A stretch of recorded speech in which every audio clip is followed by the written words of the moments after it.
ನಮಸ್ಕಾರ ವೀಕ್ಷಕರೇ, ನಿತ್ಯ ವಿಶೇಷ ಚಾನೆಲ್ಗೆ ಸ್ವಾಗತ.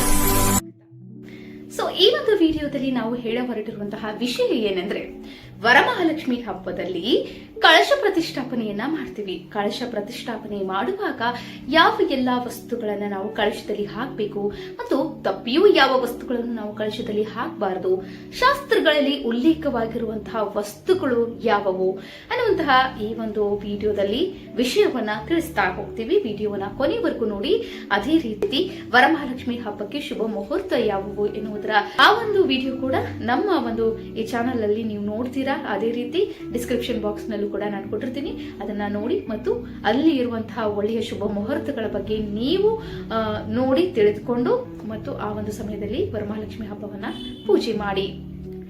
ವರಮಹಾಲಕ್ಷ್ಮಿ ಹಬ್ಬದಲ್ಲಿ ನಾವು ಕಳಶವನ್ನ ಪ್ರತಿಷ್ಠಾಪಿಸ್ತಿರ್ತೀವಲ್ವಾ, ಆಗ ಮೊದಲನೆಯದಾಗಿ ನಾವು ವರಮಹಾಲಕ್ಷ್ಮಿನ ಕೂರಿಸುವಂತಹ ಸ್ಥಳವನ್ನ ಸ್ವಚ್ಛ ಮಾಡಿಕೊಳ್ಬೇಕು. ತದನಂತರ ಅದರ ಮೇಲೆ ಶುಭ್ರವಾದ ವಸ್ತ್ರವನ್ನ ಹಾಕಬೇಕು. ನಂತರ ಅದರ ಮೇಲೆ ನೀವು ವರಮಹಾಲಕ್ಷ್ಮಿಯನ್ನ ಕೂರಿಸುವಂತಹ ಒಂದು ಮನೆ ಏನಿಟ್ಕೊಂಡಿರ್ತೀರಿ ಅದನ್ನ ಹಾಕಿ. ಮನೆಯ ಮೇಲೆ ನೀವು ರಂಗೋಲಿಯನ್ನ ಹಾಕಬೇಕು. ಅಷ್ಟದಳ ಪದ್ಮದ ರಂಗೋಲಿಯನ್ನ ಬಿಡಿಸಿ ಶಂಖ ಚಕ್ರ ಗೋಪಾತಗಳನ್ನು ಕೂಡ ನೀವು ಆ ಒಂದು ಮನೆಯ ಮೇಲೆ ಹಾಕಿ ಅಕ್ಕಿ ಹಿಟ್ಟಿನಿಂದ ಕೂಡ ನೀವು ಹಾಕಬಹುದು, ಅದು ಕೂಡ ತುಂಬಾನೇ ಶ್ರೇಷ್ಠವಾಗಿರ್ತದೆ. ನಂತರ ಅದರ ಮೇಲೆ ನೀವು ಬಾಳೆ ಎಲೆನ ಇಡಬೇಕು. ಬಾಳೆ ಎಲೆ ನಾ ಈ ಒಂದು ವಿಡಿಯೋದಲ್ಲಿ ತೋರಿಸ್ತಾ ಇಲ್ಲ, ಆದ್ರೆ ನೀವು ಇಡಲೇಬೇಕು. ಬಾಳೆ ಎಲೆಯನ್ನ ಇಟ್ಟ ನಂತರ ಬಾಳೆ ಎಲೆಯ ಮೇಲೆ ನೆಲ್ಲು ಅಥವಾ ಅಕ್ಕಿಯನ್ನ ಹಾಕಿ ಅದರ ಮೇಲೆ ನೀವು ಕಳಶವನ್ನ ಇಡಬೇಕು. ಅಥವಾ ನೀವು ಅದರ ಮೇಲೆ ಬೆಳ್ಳಿಯ ತಟ್ಟೆ ಅಥವಾ ತಾಮ್ರದ ತಟ್ಟೆ ಇದ್ದರೆ ಅದನ್ನು ಕೂಡ ನೀವು ಇಟ್ಟು ಅದರ ಮೇಲೆ ನೆಲ್ಲು ಅಥವಾ ಅಕ್ಕಿಯನ್ನ ಹಾಕಿ ನಂತರ ಕಳಶವನ್ನ ಕೂರಿಸಬಹುದು. ಕಳಶವನ್ನ ನೀವು ಪ್ರತಿಷ್ಠಾಪಿಸಬೇಕು. ಕಳಶವನ್ನ ಪ್ರತಿಷ್ಠಾಪಿಸಬೇಕಾದರೆ ನೀವು ಕಳಶದಲ್ಲಿ ಹಾಕಬೇಕಾಗಿರುವಂತಹ ಪ್ರಮುಖ ವಸ್ತುಗಳು ಇವು ಮಾತ್ರ. ಮೊದಲನೆಯದಾಗಿ ಅರಿಶಿಣ ಕುಂಕುಮವನ್ನ ಹಾಕಬೇಕು. ಚಿಟಿಕೆ ಅರಿಶಿಣ, ಚಿಟಿಕೆ ಕುಂಕುಮ, ಒಂದು ಚಿಟಿಕೆಯಷ್ಟು ಅಕ್ಷತೆ ಕಾಳನ್ನ ಹಾಕಿ, ಒಂದು ಗುಲಾಬಿ ಹೂವನ್ನ ಹಾಕಿ, ಒಂದು ತುಳಸಿ ದಳ ಅಥವಾ ನೀವು ಒಂದು ಬಿಲ್ವ ಪತ್ರೆಯನ್ನ ಹಾಕಬೇಕು. ನಂತರ ಅದರಲ್ಲಿ 3 ಏಲಕ್ಕಿ, 3 ಲವಂಗ ಮತ್ತು ಪಚ್ಚೆ ಕರ್ಪೂರವನ್ನ ಹಾಕಬೇಕು. ಪಚ್ಚೆ ಕರ್ಪೂರ ಅದಾದ ನಂತರ ನೀವು ಒಂದು ಬೆಳ್ಳಿಯ ನಾಣ್ಯ ಮತ್ತು ಚಿನ್ನದ ನಾಣ್ಯ, ಬೆಳ್ಳಿಯ ನಾಣ್ಯ, ತಾಮ್ರದ ನಾಣ್ಯ ಇವನ್ನ ಹಾಕಬೇಕು. ಇದು ಇಲ್ಲದಿದ್ದರೆ ಬೆಳ್ಳಿಯ ಮೂಗುತಿಯನ್ನಾದ್ರೂ ಹಾಕಬಹುದು, ಬೆಳ್ಳಿಯ ಉಂಗುರವನ್ನಾದ್ರೂ ನೀವು ಹಾಕಬಹುದು ಮತ್ತು ಚಿನ್ನದ ಉಂಗುರ ಅಥವಾ ಚಿನ್ನದ ಮೂಗುತಿಯನ್ನ ನೀವು ಹಾಕಬಹುದು. ತಾಮ್ರದ ನಾಣ್ಯ ಇದ್ದೇ ಇರುತ್ತದೆ, ಅದು ಇಲ್ಲದಿದ್ದರೆ ನೀವು 5 ರೂಪಾಯಿ ಕಾಯಿನ್ ಏನಿರುತ್ತೆ ಅದನ್ನ ಕೂಡ ನೀವು ಹಾಕಬಹುದು. ಇಷ್ಟು ವಸ್ತುಗಳನ್ನ ನೀವು ಹಾಕಬೇಕು. ಕೆಲವೊಬ್ರು ಕಾಮಾಂಚಿ ಬೇರನ್ನು ಕೂಡ ಇದರಲ್ಲಿ ಹಾಕ್ತಾರೆ, ಅದನ್ನು ಕೂಡ ನೀವು ಕಳಶದಲ್ಲಿ ಹಾಕಬೇಕಾಗುತ್ತೆ.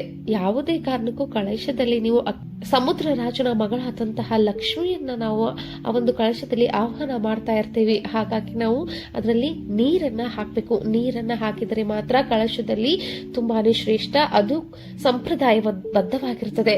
ಸಾಕ್ಷಾತ್ ಗಂಗೆಯ ಪ್ರತಿಷ್ಠಾಪನೆ ಅಲ್ಲೇ ಆಗ್ತದೆ. ಗಂಗೆಯನ್ನ ನಾವು ಕಳಶದಲ್ಲಿ ತಂದು ಕೂರಿಸಿದ ಹಾಗೆ ಇರುತ್ತದೆ. ಹಾಗಾಗಿ ಗಂಗೆಗೆ ಪ್ರಾಮುಖ್ಯತೆಯನ್ನ ಕೊಡಬೇಕಾಗುತ್ತದೆ. ಕಳಶದಲ್ಲಿ ನೀರನ್ನ ಹಾಕಬೇಕು.